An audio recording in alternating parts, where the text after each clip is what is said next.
Ladies and gentlemen, welcome to Magnanimosity. We are a grassroots organization committed to unleashing the human spirit and maximizing the potential of future generations. This is part one in a 10-part series entitled, Oh Yes We Are, Unleashing the Human Spirit. Please feel free to visit us at magnanimosity.webs.com. That's MAGNANIMOSITY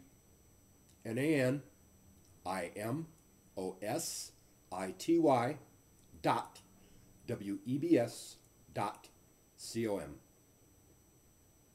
I dreamt of an idyllic world with crystal clear lakes, oceans teeming with life, ice blue skies, and air perfumed with the smell of wildflowers. Every man, woman, and child lived in perfect harmony with each other and with nature. Fear and all of its manifestations, avarice, selfishness, jealousy, anger, boredom, low self-esteem, etc., etc., had long since been replaced by love, thereby providing the portal for maximum joy, opening all avenues for mankind to reclaim his inherent greatness and abundance. Homelessness, poverty, crime, war, and hunger were only known in history books and were difficult for this new world to even comprehend. Impossible, you say? Not only is it possible, it is the inevitable direction and paradigm that we must strive towards if we are to survive as a species. Need I contrast the ideal world with the current state of affairs? I would rather forego belaboring the painfully obvious condition that we are currently experiencing. We have definitely strayed in many ways from our intended greatness. We cannot afford to stay on this path any longer. It will lead us to our demise. We also cannot afford to sit back and trust others to fix things. Truly, a paradigm shift is needed. The purpose of this series is to spark a dialogue that will lead to profound changes and solutions to the problems that have plagued mankind for so long that they have been accepted as being normal. It is the author's objective to unite all men. His goal is a more loving world and the optimization of joy, personally, societally, and globally. In doing so, he must lift the veil of heretofore largely ignored and denied dynamics. He must tread on sacred ground in order to expose perhaps the most pernicious and wide-reaching deception perpetrated on mankind, by mankind, since time immemorial. Many of his viewpoints are quite provocative and will be disregarded by many who listen to this series. However, he has taken great pains to soften his blows so as not to offend or alienate anyone. Many will be won over by his compelling and expressive material.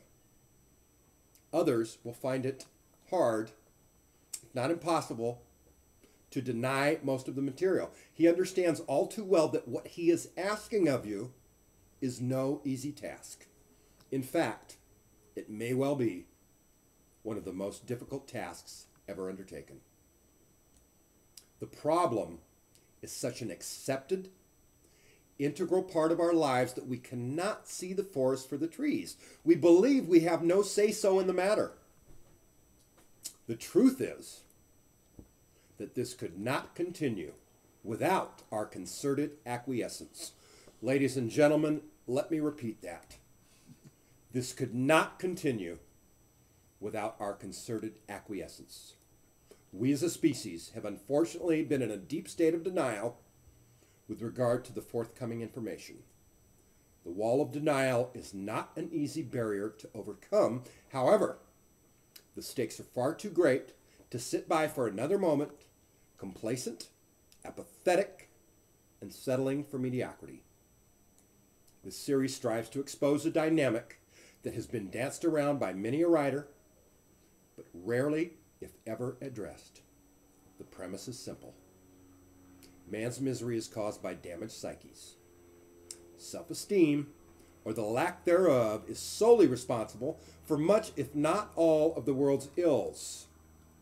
It has resulted in wars, oppression, poverty, starvation, violence, destroyed families, crushed dreams, and truly everything that plagues mankind. We do not exit the womb with this type of psychic damage. The damage occurs immediately upon birth and continues through our childhood. Man has been endowed with gifts not bestowed on any other life form. This gift is glorious, abundant, and inexhaustible. Why then do we continue to destroy ourselves and every opportunity for joy? It is the author's intent to tear the scab off this ancient wound. Why are we so unwilling to see what's right in front of our faces? Now is the time to break down the walls of denial and lead future generations to a place of love, light, and the manifestation of our intrinsic brilliance. We have shortchanged ourselves for far too long. When we arrive, we will know it for the first time, though we were never actually without it. I invite you to join me in my tireless quest to cultivate and maximize the potential of the human spirit.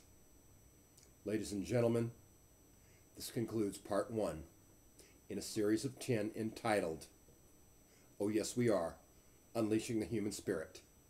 Please join us tomorrow for part 2, and again, feel free to visit us at magnanimosity.webs.com. That's magnanimosity.webs.com. And thank you.